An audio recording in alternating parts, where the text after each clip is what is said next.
بسم الله الرحمن الرحيم الحمد لله رب العالمين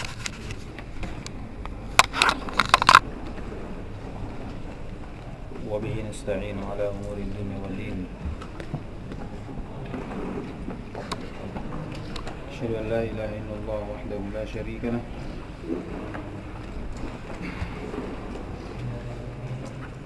وأشهد أن محمدا عبده ورسوله صلى الله عليه وعلى آله وصحبه وسلم أما بعد قال رحمه الله تعالى الأصل الرابع asal yang keempat dari 6 usul yang disebutkan oleh penulis rahimahullah. Kata beliau bayanul ilmi wal ulama'i wal fiqh wal fuqaha wa bayanu man tashabbaha bihim wa laysa minhum. وقد بين الله هذا الأصل في أول سورة البقرة من قوله يا بني إسرائيل اذكروا نعمتي التي أنعمت عليكم وأوفوا بعهدي أوف بعهدكم وإياي فارهبون.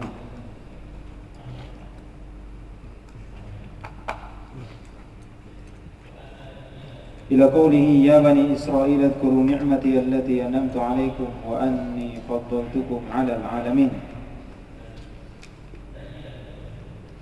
ويزيد وضوحا ما صرحت به السنة في هذا الكلام الكثير البين الواضح للعام البليد. ثم صار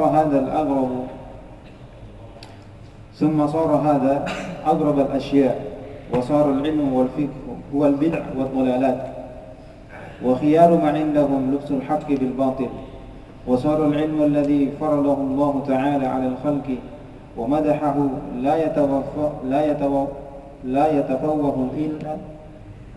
يتفوه به إلا زنديق أو مجنون. وصار من أنكره وعاداه وصنف في التحذير منه والنهي عنه هو الفقيه العالم. طيب, asal yang keempat ini menjelaskan tentang bagaimana itu ilmu dan siapa yang membawa ilmu itu, yaitu ulama fikih dan fuqaha. Kemudian penyebutan siapa yang menyerupai dari ilmu, menyerupai ulama dan fuqaha, namun hakikatnya itu mereka bukan bagian dari ulama dan fuqaha. Iya. Dan apa yang kita akan jelaskan ini dari penjelasan tentang ilmu, kemudian siapa yang menyerupai dari ulama, itu terlihat. Iya. Terlihat dari apa yang kita saksikan di belakangan ini. Dan ini juga terjadi di zaman penulis rahimahullah.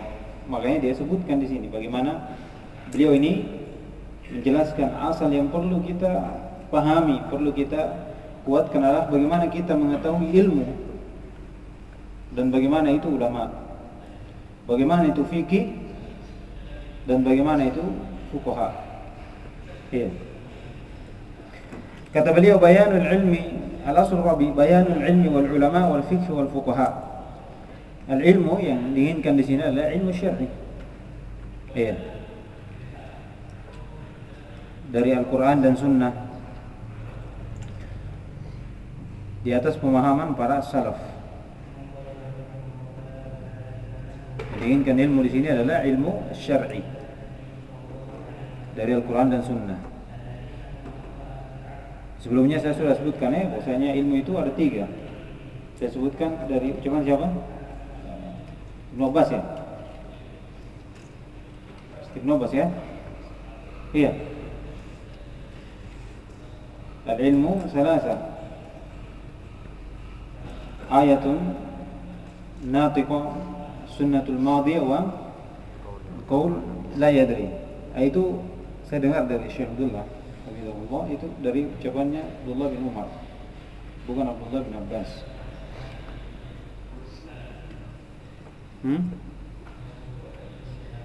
Sebelumnya siapa? Ibnu Abbas. Iya. Dari Syekh Abdullah. Hafizahullah taala. Jadi itu ilmu syar'i yang diambil dari Al-Quran dan Sunnah. Oleh karena itu disebutkan Imam Syafi'i rahimahullah, al-ilmu qaulullah wa rasul. Itu ilmu. Nah, ini yang perlu kita ketahui, ilmu itu seperti itu. Ilmu apa yang datang yang bersumber dari Al-Quran dan Sunnah. Dan ilmu apa yang dipahami oleh apa yang datang penjelasannya dari para sahabat salafus saleh. Itu ilmu. Itulah ilmu. Dan ilmu yang paling mulia adalah ilmu apa? Ilmu tauhid, ilmu akidah. Ya. Syaraful ilm bi syarafi al-ma'lum. Ucapan siapa ini?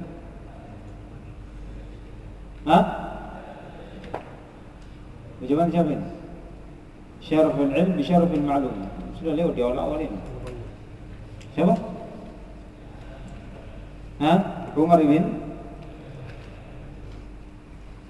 siapa? Umar bin Muhammad Ar-Razi siapa? Iya, atau Muhammad bin Umar Ar-Razi. Jadi ilmu yang paling mulia adalah ilmu tauhid, ilmu akidah. Ini yang perlu kita, ini sudah berulang-ulang kita sebutkan bagaimana ilmu akidah, ilmu tauhid itu. Ini yang paling mulianya. Ya. Al-ilmu al-a'la, al-ilmu bil-a'la. Kalau ini ucapan siapa? Ibnu Taimiyah. Ilmu yang tertinggi adalah ilmu kepada al-a'la, itu Allah Subhanahu wa taala. Jika kita mengetahui Allah, itulah ilmu yang tertinggi. Itulah ilmu yang tertinggi.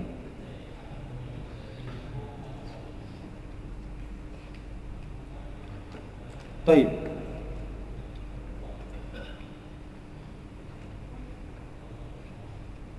Dan pengetahuan tentang ilmu, terlebih pada perkara akidah dan tauhid itu,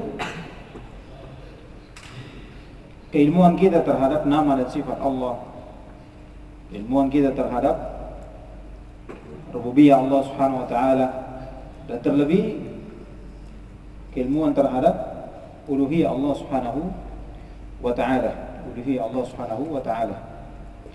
Demikian pula keilmuan kita terhadap apa yang Allah kabarkan,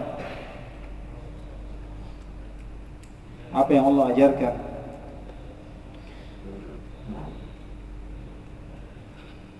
Dan yang lainnya dari berkaitan tentang ilmu agama. Apa yang menjadikan hati menjadi luas, menjadi terang, menjadi tenang. Iya. Selama itu bersumber dari mana? Al-Quran dan Sunnah. Selama itu bersumber dari Al-Quran dan Sunnah. Karena ada juga ilmu tentang ma'rifatullah, tapi hakikatnya itu bukan keilmuan terhadap Allah Subhanahu wa taala. Iya. Tapi mengilmui Allah Subhanahu wa taala sesuai apa yang datang dalam Al-Quran dan Sunnah, apalagi terkait dengan nama dan sifatnya, Baik, kemudian kata beliau, bayanul ilmi wal ulama. Dan ulama, ya jelas, orang yang memiliki ilmu. Nah, ini pewaris para nabi. Pewaris para nabi. Dan terbedakan antara orang yang berilmu dengan orang yang tidak berilmu. Qul hal yastawi alladhina ya'lamuna wal ladhina la ya'lamun. Ini pertanyaan pengingkaran.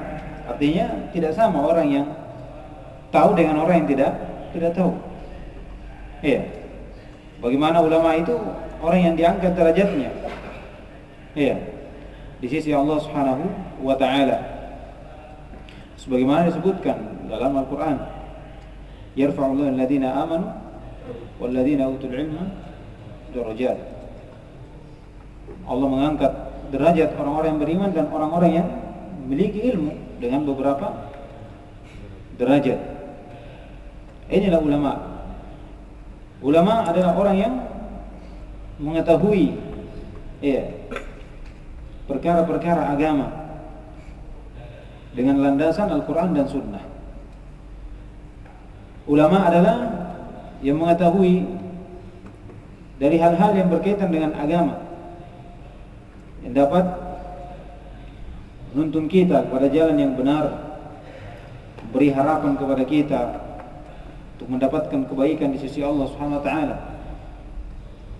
menuntun kita untuk jauh dari perkara-perkara dosa, menjelaskan kepada kita jalan-jalan yang menuju kepada neraka Allah Subhanahu wa taala untuk kita hindari, menerangkan kepada kita hal-hal yang dapat menutup hati-hati kita.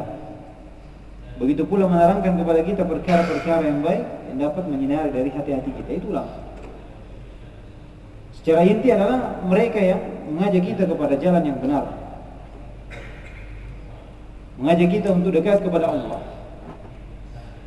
bukan seorang yang mengajak kita untuk jauh dari Allah Subhanahu wa taala. Kalau itu adalah ulama su, syaitan yang mengajak hamba jauh dari agama, jauh dari ilmu agama, jauh dari Allah Subhanahu wa taala, jauh dari syariat. Nah, itulah keterangan sedikit tentang ilmu dan ulama. Ilmu dan ulama. Dan keutamaan tentang ilmu itu banyak. Mungkin di antara teman-teman ada yang sudah tahu bagaimana keutamaan ilmu. Sebelum jadi tulab, itu sudah dengar bagaimana keutamaan ilmu itu. Nah, ini yang menjadi dorongan kita untuk menuntut ilmu. Karena dengan mengetahui keutamaan itu semakin menambah semangat. Terlebih seorang, tidak ada yang tidak ingin masuk surga, ya kan? Antum tanya semua orang, sampai orang Nasoro, orang Yahudi, pasti orang tanya mau surga tidak? Pasti mereka mau. Makanya dia mengklaim dirinya sendiri dalam Al-Quran. Wa qalu la yadkhulul jannata illa man kana hudan aw nasara. Itu dia. Tapi kata Allah, tilka amaniyuhum, qul hatu burhanakum in kuntum shadiqin. Mereka itu mau masuk surga, bahkan mereka tidak ada masuk surga kecuali mereka saja.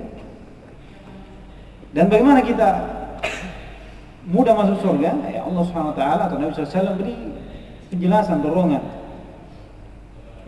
Bahwasanya menuntut ilmu itu adalah jalan yang dengannya Allah Subhanahu wa taala mudahkan untuknya masuk ke dalam surga. Sebagaimana dalam hadis yang ma'ruf. Demikian pula dari keutamaan ilmu adalah itu kebaikan. Kebaikan untuk orang yang menuntut ilmu. Ketika dia menuntut ilmu, dipahamkan dengan ilmu, itu tanda bahwasanya Allah cinta kepadanya, Allah inginkan kebaikan. Jadi kita duduk di sini, kita ikhlaskan niat, kita bersabar di atas ilmu, sampai terus menerus kita menuntut ilmu dengan niat mendekatkan diri kepada Allah, supaya jauh dari hal-hal yang buruk, jauh dari dosa dengan menuntut ilmu. Maka itu adalah tanda ciri bahwasanya Allah SWT menginginkan kepada kita kebaikan. Terlebih ilmu adalah pewaris atau warisan Nabi SAW. Kalau orang berlomba-lomba mengambil warisan dunia, maka kita juga berlomba-lomba untuk mengambil warisan akhirat. Di mana warisan akhirat inilah yang akan kekal. Adapun dunia, antum warisi, antum meninggal diwarisi lagi. Antum pergi, dunianya tinggal. Tapi kalau ilmu, enggak. Orang yang mengambil warisan dunia, dia ingat di awal kali saja. Ini warisan dari ini. Setelah berhari-hari enggak. Antum sudah ingat. Tapi kalau ilmu enggak. Akan teringat ini ucapannya siapa, ini pengajarannya siapa, dan seterusnya. Itulah bagaimana keutamaan ilmu itu, dan banyak keutamaan dari ilmu agama. Begitu pula keutamaan dari orang yang membawa ilmu, yaitu ulama. Nah, ini semua dorongan-dorongan kita untuk semakin giat dalam belajar, semakin giat dalam belajar. Kemudian kata beliau, wal fiqh wal fuqaha. Wal fiqh wal fuqaha. Al-fiqh yaitu pemahaman yang benar dari apa yang datang dengannya Nabi SAW dan para sahabat. Pemahaman dalam agama itu fikih. Tapi diinginkan di sini adalah al-fiqh sahih, al-fahm sahih. Pemahaman yang benar. Ma yuridillahu bihi khairan yufaqihu fid din. Siapa yang Allah inginkan kebaikan, yufaqihu fid din, yaitu Allah akan pahamkan dia dalam agama. Dengan pemahaman yang, jadi pemahaman ada. Pemahaman ada. Iya. Tapi kalau ini pemahaman hanya dari pandangan-pandangan saja, dari hawa nafsu, terlebih itu dari hawa nafsu, bisikan-bisikan syaitan, maka itu bukan pemahaman yang benar. Iya. Betapa banyak orang yang memahami Al-Quran tapi dengan pemahaman yang batil, sehingga dia berhujjah dengannya. Saya kasih contoh. Para bid'ah dalam pembahasan asma sifat, mereka memahami bahwasanya laisa kamitslihi syai'. Itu adalah pemahaman bahwasanya Allah menafikan sifat padanya. Jadi penafian yang diinginkan itu adalah an-nafi as-sifat, penafian sifat. Allah tidak memiliki sifat. Iya, ini pemahaman yang salah. Iya, pemahaman yang salah. Tidak memahami hakikat dari ayat tersebut dengan menjadikan digabungkan dengan ayat yang datang setelahnya, laisa kamitslihi syai' wa huwas samiul basir. Pemahaman seperti inilah itu pemahaman yang batil, yang bukannya mendekatkan diri kepada Allah tapi justru apa? Jauh dari agama, jauh dari agama. Atau pemahaman yang dilihat secara wakil saja. Ya, dilihat secara wakil saja, terlihat. Ketika seorang misalnya dia berdalilkan dengan satu ayat atau satu hadis, kemudian terlihat dari apa yang diamalkan dari sini, terlihat kebaikan-kebaikan, maka mungkin akan disangka bahwa inilah pemahaman yang benar, sehingga bisa menyatukan umat, sehingga adanya persatuan dari walaupun itu beda agama. Kadang seperti itu. Iya. Maka ketika dipahamkan dengan pemahaman yang benar dari satu dalil, satu ayat, nah ini akan datang nanti, maka dikesangkalah itu adalah kesesatan dan bid'ah. Perhatikan. Ada yang muncul dari mana? Dari pemahaman yang salah. Iya. Yang akan dipandang oleh manusia yang tidak belajar adalah pemahaman yang benar. Karena apa? Dilihat dari al-waqi' saja. Jadi pentingnya seorang itu mengambil pemahaman dari para as-salaf. Terlebih ketika seorang berbicara yang datang dari pikirannya sendiri. Makanya kata Imam Ahmad rahimahullah, iyyaka an tatakallama bi kalamin laisa fihi imam. Hati-hati kalau mau bicara yang sesuatu yang pada sesuatu itu tidak ada imam yang berbicara duluan di situ. Karena kadang kita memahami, kita sangka ini yang benar, tetapi apa? Ini hakikatnya salah. Ini hakikatnya salah. Dari sini bagaimana kita pentingnya untuk melihat, mengambil dari pemahaman para salaf. Iya, terlebih dari perkara-perkara yang disangka bahwasanya ini kontradiksi, ada tolak belakang, atau disangka hal-hal yang mirip.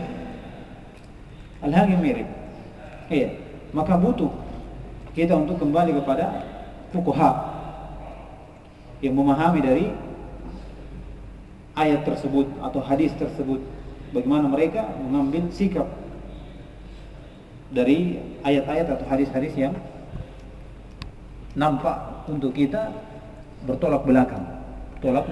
Jadi seperti itu. Nah itulah fikih dan ilmu. Dan siapa yang membawa dari fikih dan ilmu tersebut? Dan kalimat dari ulama dan fuqaha ini itu sebagian mengibaratkan adalah sesuatu yang sama. Ulama al-fuqaha, dan mereka ini adalah ahlus sidq wal ikhlas. Keduanya ini ahlus sidq wal ikhlas wal bayan wal nush lil ummah. Iya. Baik. Qala rahimahullah ta'ala wa bayanu man tashabbaha bihim wa laysa minhum. Dan ini penjelasan siapa yang menyerupai mereka pada hakikatnya ini itu bukan dari mereka.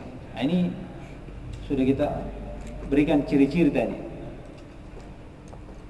Ya. Bahwasanya mereka seakan-akan membawa ilmu. Mereka seakan-akan membawa fikih. Namun hakikatnya itu bukan dari mereka. Karena mereka tidak mengajak kepada ilmu. Ilmu dengan ilmu itu seorang akan bersatu. Iya. Jika mereka keluar dari ilmu, kalau dia mengajak kepada persatuan namun tidak di atas ilmu, maka itu hakikatnya membawa kepada perpecahan. Dan itu bukan ilmu pada hakikatnya kalau dia bawa seperti itu. Dan dia bukan ulama. Ulama, tidak ada ulama yang mengajak kepada perpecahan, tidak ada. Tidak ada ulama, tidak ada fuqaha yang mengajak kepada kesesatan dan bid'ah. Tidak ada. Jika pandangannya datang dari akal, dari pikiran, dari hawa nafsu, maka tidak ada ujung dari hal tersebut kecuali kesesatan. Tidak ada. Karena itu bukan ilmu dan itu bukan fikih. Iya. Kita sudah terangkan tadi, ilmu dan fikih itu sumbernya dari mana? Al-Quran dan Sunnah. Jadi kapan ada pemahaman seorang alim dikatakan alim, kalau dia tidak mengambil dari Al-Quran dan Sunnah, itu bukan alim. Tapi dia alim yang menyerupai alim saja. Iya. Dan dia bukan alim. Kalau fakih, dia berpemahaman bukan dari pemahaman para salaf dan Al-Quran dan Sunnah, diambil dari pemahaman para salaf, maka itu bukan fakih. Iya. Jadi di sini pentingnya bagaimana kita memahami sehingga kita terbedakan antara siapa yang betul-betul ulama membawa ilmu, fuqaha membawa fikih, dan siapa yang hanya menyerupai mereka saja. Iya, terlihat secara kasat mata, namun secara hakikat dia keluar dari jalan itu.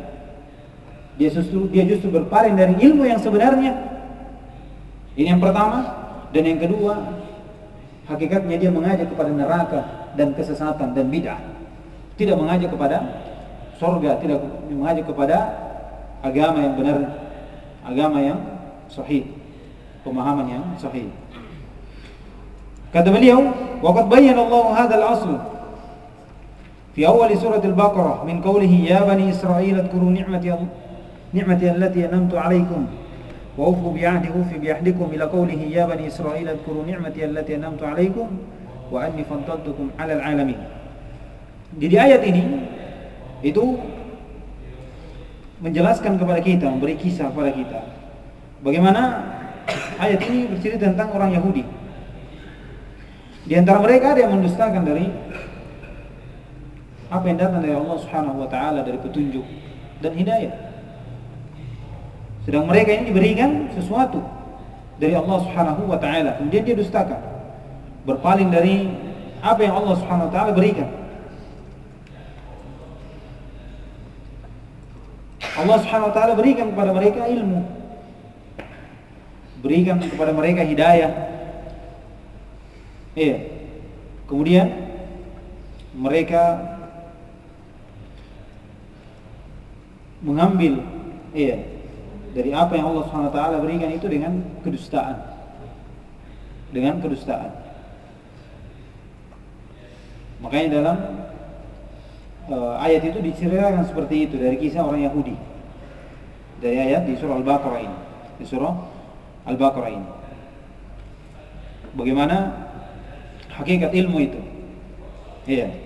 Dan bagaimana seorang yang mendustakan ilmu, mendustakan ilmu agama dan petunjuk yang datang dari Allah Subhanahu wa taala.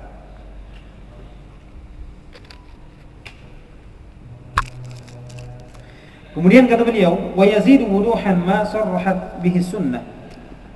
Dan lebih jelas lagi apa yang dipertegas oleh sunnah Nabi sallallahu alaihi wasallam fi hadzal kalam al-katsir al-bayyin al-wadih lil-'am al-balid.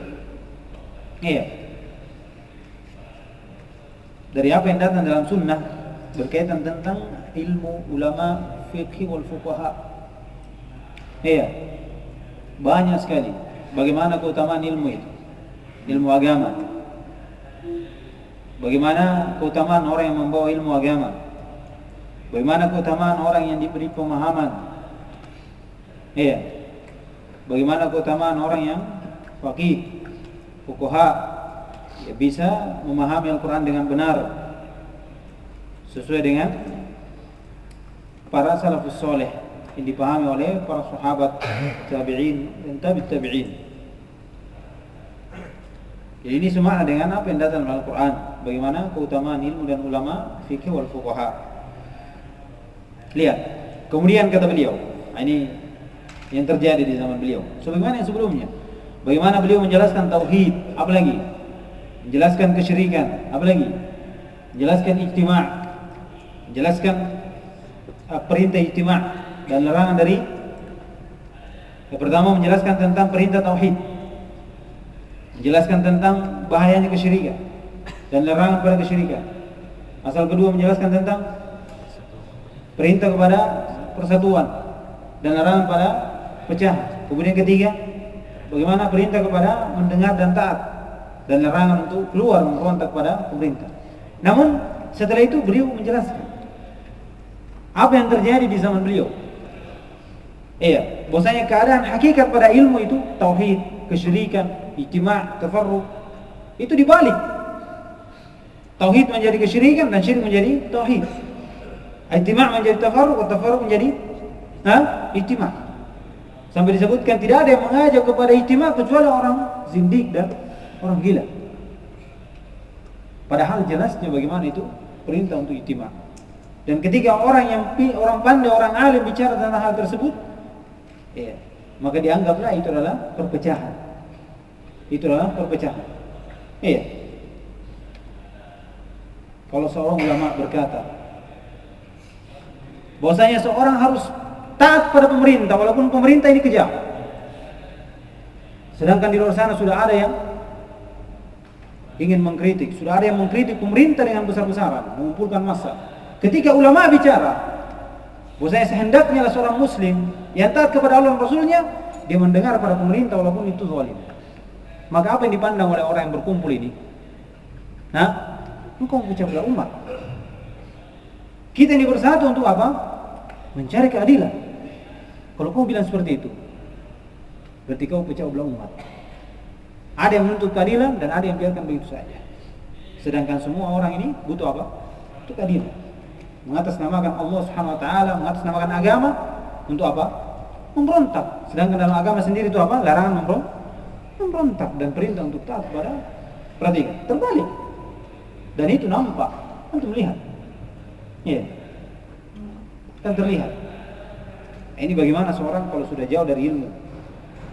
Iya. Hanya mendengarkan, tidak mau belajar, mendengarkan lewat-lewat saja. Tidak melihat dari mana dia ambil ilmu.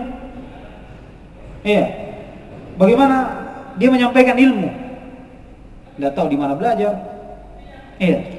Atau tiba-tiba jadi ulama muncul begitu saja. Iya. Apalagi dia bawa kalam-kalam yang memang dinisbatkan kepada al-bid'ah. Itu yang seperti itu harusnya dijauhi, bukan dijauhi malah.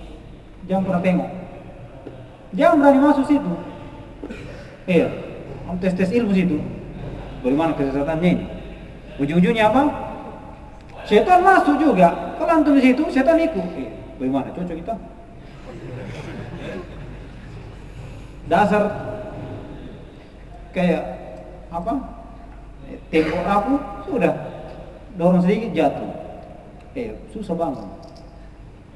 Kasih kuat dulu baru. Kuat saja. Tidak usah antum masuk-masuk. Antum lihat masih ada para ulama di atas. Sudah. Antum mungkin saya kalamnya ulama yang terpercaya mengatakan seperti ini sudah. Itu sudah hujah untuk antum. Sudah hujah untuk antum. Dia masuk-masuk mau terkenal. Antum sebarkan. Baru antum bantah, baru tulis di bawah. Hukum ini.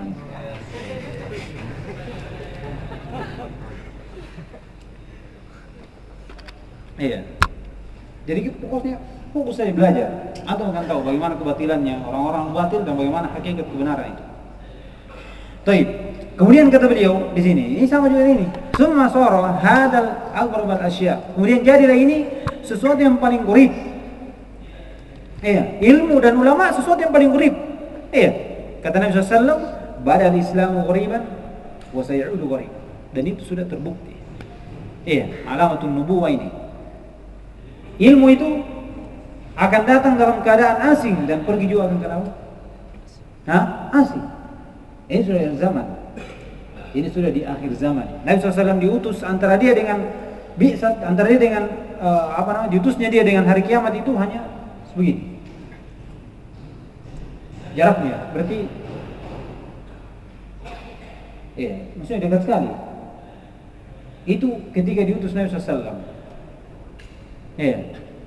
Sekarang sudah berapa tahun lebih diutus Nabi SAW. Berarti semakin dekat. Bukan semakin jauh. Semakin dekat. Kata Nabi SAW, la ya'ti zamanun illa wa ba'dahu asyarrun min.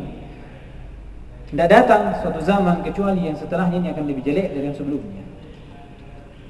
Kata Nabi SAW, badiru bil a'mali fitanan. Segeralah beramal sebelum datang fitnah. Belajar sebelum datang fitnah kepadamu. Cepat.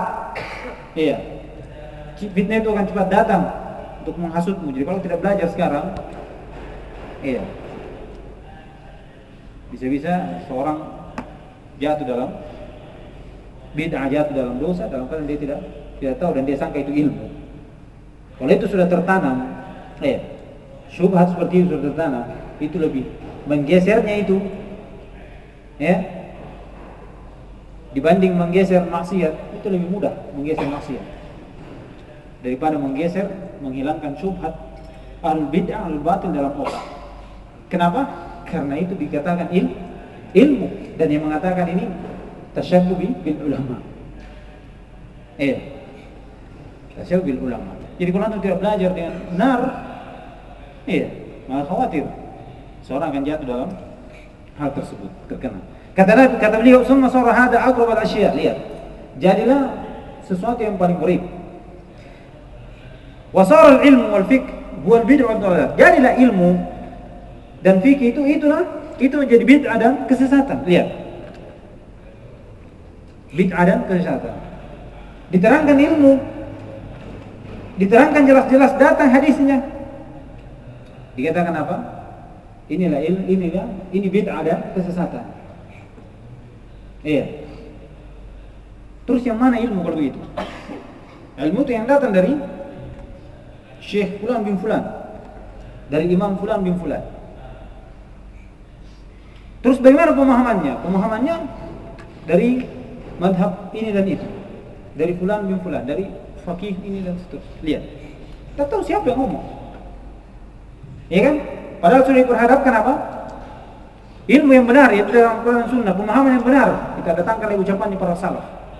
Masih dikatakan ini bid'ah. Perhatikan. Apa yang menjadikan seperti itu? Karena sudah dalam otaknya itu saja yang tertanam. Itu yang tertanam. Ini jadi gharib. Makanya kalau antum pulang, dan itu mungkin sudah tidak ada seorang menuntut ilmu yang benar masuk pondok pesantren. Saya tahu ini tidak ada. Ketika dia pulang, ketika dia menampakkan sedikit sunnah saja yang dia tahu, maka disangka apa? Ajaran baru. Sudah pasti itu. Sudah pasti. Cocok tidak? Betul. Orang yang di pedesaan, ketika dia baca awal saja di surah Al-Fatihah dia bilang bismillah. Antum datang tidak baca bismillah, sudah tunggu berdua.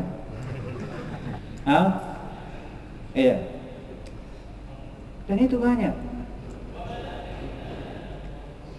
Dengan logika seperti apa? Lihat. Kalau dibantah dengan dalil masih mending. Ini dibantah pakai akal. Apa dia bilang? Orang baca Al-Fatihah tidak baca bismillah, itu seperti kerbau tidak lehernya. Maksudnya bagaimana? Apa hubungannya? Lihat. Bagaimana melekatnya itu? Taruhlah ada perselisihan, tapi tidak harus kan seperti itu. Artinya seakan-akan yang baca bismillah ini itu tidak sah, yang tidak jaharkan bismillah seakan-akan tidak sah salatnya. Kenapa seperti itu? Pertama, dia tidak menuntut ilmu. Yang kedua, dia dapat penjelasan yang salah. Maka kalau ini sudah melekat, antum malas lagi belajar, tidak akan keluar dari syubhat itu. Iya. Apalagi bertahun-tahun sampai tua. Iya. Illa man rahimahullah. Kecuali Allah rahmati, Allah berhidayah, hilang sendiri. Ya. Perhatikan. Jadi kalau antum datang dengan menjelaskan ilmu yang benar dari Al-Quran dan Sunnah, fikih, pemahaman yang jelas, maka itu disangka bid'ah dan dalal. Seperti ahli sunnah wal jamaah saat ini, ketika ditetapkan sifat, apa dikatakan? Mujassimah, musyabbihah. Allah sendiri katakan, wa huwas samiul basir, bal yadahu, Allah punya tangan. Ketika kita katakan Allah punya tangan, kenapa itu bilang mujassim, musyabbihah? Ya, musyabbihah artinya kau samakan Allah dengan makhluk. Iya. Kau samakan mujassim berarti kau jadikan Allah itu berjisim. Punya tangan berarti jisim artinya saling melengkapi satu yang lain. Kalau tangan berarti ada tulangnya, ada uratnya, ada ini dan seterusnya. Ketika antum sampaikan seperti itu, Allah punya tangan, maka mereka menyangka seperti itu. Kenapa? Karena sudah tertanam akidah bahwasanya Allah tidak memiliki sifat. Dalilnya mana? Laisa kamitslihi syai'. Dipahami dengan tidak benar. Laisa kamitslihi syai' itu Allah tidak memiliki sifat. Allah nafikan padanya sifat. Jadi ketika anda tetapkan, maka ilmu yang sesungguhnya yang datang dari Nabi SAW, dari para sahabat, tidak ada mengingkari. Apa yang katakan? Bid'ah wa dhalal. Berarti para salaf ini berbuat bid'ah. Berarti mereka ini sesat karena mereka menetapkan. Antum tiba-tiba datang bilang apa? Ini yang benar. Dulu mana antum? Dari mana itu ilmu? Jangan antum lebih-lebih daripada sufi. Sufi yang benar Allah. Antum dari mana? Nah, seperti itu. Bagaimana asingannya ini? Ya kan? Keasingannya dari apa? Permasalahan seperti ini. Wa khiyaru ma indahum lubsul haqqi bil batil. Ini lebih parah lagi. Dan yang paling bagusnya ilmu di sisi mereka adalah bagaimana mencampurkan al-haq dengan batil itu. Sehingga tidak bisa lagi terbedakan. Dicampurkan. Iya. Berdalilkan dengan dalil Al-Quran, kemudian dimasukkan di situ pemahaman batil. Bagaimana orang tidak ikut? Bagaimana orang tidak ikut? Kalau dia berdalilkan wailul lil musallin, baru dia terangkan, dia ceramah 1 jam, maka orang yang dengarkan yang tidak ada sholat lagi, pulang dia main. Kenapa tidak sholat? Wailul lil musallin, celaka orang sholat. Kalau kau sholat berarti celaka. Ini yang datang. Orang berceramah seperti ini bukan ulama. Ulama tapi ulama su, ulama dolal. Apa dijelaskan ilmu? Bukan ilmu, kesesatan. Bisa dipahami sini? Ini yang perlu kita tidak belajar. Mudah. Di sini zaman fitnah. Kata Nabi, badir bil amali fitanan. Kakit adil mudlim. Malam seperti malam yang sepotong malam yang gelap. Disebutkan cepat, tidak terlihat dan cepat masuk pada seseorang. Apalagi tersebarnya apa? Potongan-potongan ceramah-ceramah seperti itu kadang terdengar. Apalagi lagi cuma semangatnya belajar. Iya tahu. Apalagi terkenal, banyak pengikutnya.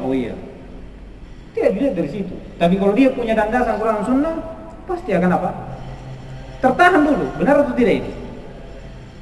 Kalau dia tidak bisa bantah, dia datangi siapa yang ada ilmu. Ada begini-begini, benar ini satu atau tidak? Ya Syekh, ada begini, benar atau tidak? Dan itu yang kita diperintah. Kalau tidak ada, terima saja, baru kita hujai orang. Kita terima ucapan seperti itu, baru kita dakwahkan juga orang. Orang bilang begini, orang itu bilang itu kesesatan, itu bid'ah. Dan itu terjadi. Kalau apalagi dia campurkan antara hak dengan al-batil. Diberikan dengan Al-Quran dan Sunnah yang tidak ada keraguan padanya, semuanya hak. Tapi apa yang batil? Dia maknakan apa? Makna yang batil.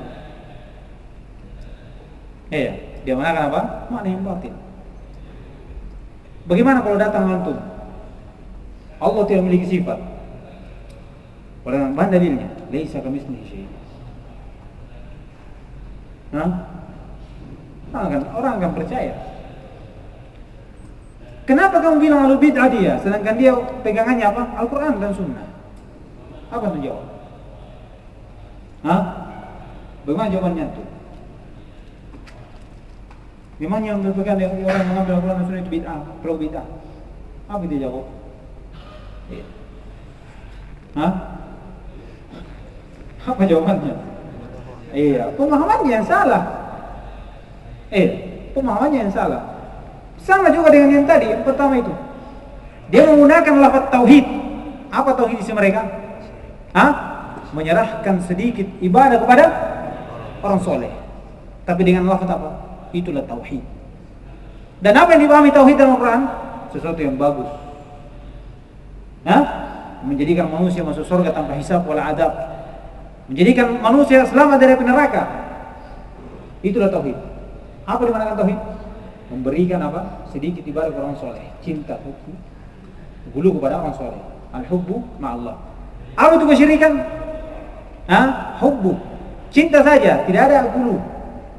Jadi harus lebih baru dikatakan tauhid. Kalau tidak berarti syirik. Dan syirik itu apa? Syirik itu dosa yang tidak ampuni. Begini, perhatikan. Dibalik. Ya, baik. Kalau habis waktu nanti. Baik. وصار العلم الذي فرضه الله تعالى على الخلق ومدحه لا يتفوه به إلا زنديق أو جنون. Lihat, jadilah ilmu yang Allah wajibkan untuk setiap hamba, setiap makhluk, dan Allah puji dalam Al-Quran. Tidak ada yang berbicara kecuali orang gila, dan orang zindik. Tidak ada yang menerangkan, tidak ada yang ceramah itu ilmu tersebut kecuali dia majnun. Dan kalau seperti itu, dia akan semakin jauh dari kebaikan. Kalau dia orang-orang para salaf, para imam, para ulama bercerita tentang ilmu, maka dia katakan ini Wahabi, jangan dengar. Ini Musyabbihah, Mujassimah, jangan dengar. Kalau antum tidak dengar dia, siapa lagi yang mendengar? Siapa lagi yang mendengar? Maka ilmu akan semakin apa? Jauh darinya, semakin asing. Wasawar manangkaruhu ala, lihat lebih parah lagi. Dan jadilah siapa yang mengingkarinya dan memusuhinya. Lihat. Wasannafa fit tahdir. Dan dia menulis buku untuk membantah ini, memperingatkan dari hal tersebut dan melarang darinya. Itulah al-faqih wal alim. Lihat, yang membantah pemahaman para salaf, menulis kitab. Ibn Taimiyah bukan dari Syekh Islam. Ibn Taimiyah Mujassimah. Ibn Taimiyah ini. Itulah ilmu, itulah faqih, itulah alim. Yang menafikan sifat, lihat. Dengan dalil ini, itulah alim, itulah faqih. Dan itu yang terjadi sekarang. Jangan di zaman, jangan kita di zaman sebelumnya, dan zaman sebelumnya. Kalau muncul al-bid'ah, disitulah ilmu sudah semakin nampak jelas bagaimana hakikat ilmu itu. Jadi kalau antum tidak belajar, jadi jangan malas-malas belajar. Kalau antum dulu di majelis ilmu itu luar biasa, bisa dapatkan ilmu, apalagi kemarin duduk di depan syekh, doktor, itu masya Allah, ilmunya banyak sekali faedah bisa kita ambil, bagaimana menjelaskan tentang ilmu, fikih, ulama dan fuqaha. Kalau sudah jelas ini, maka jelas juga untuk kita siapa yang seakan-akan dia punya ilmu, tapi tidak. Hakikatnya dia bukan ilmu,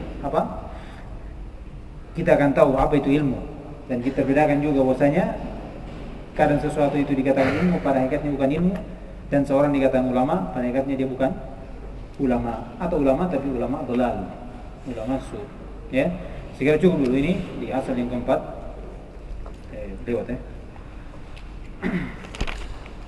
Insyaallah nanti kita masuk di asal yang kelima tentang, nah ini bagus juga, tentang siapa itu wali Allah dan siapa itu wali syaitan. Nah, ini ada tasyabuhnya juga ini, ada kemiripannya. Perlu juga kita tahu. Jangan sampai kita wali syaitan baru kita bilang wali Allah. Ya, sama juga dengan ini penjelasan. Baik. Sekian cukup dulu. Subhanallah walhamdulillah, la ilaha illa anta, astaghfiruka wa atubu ilaik.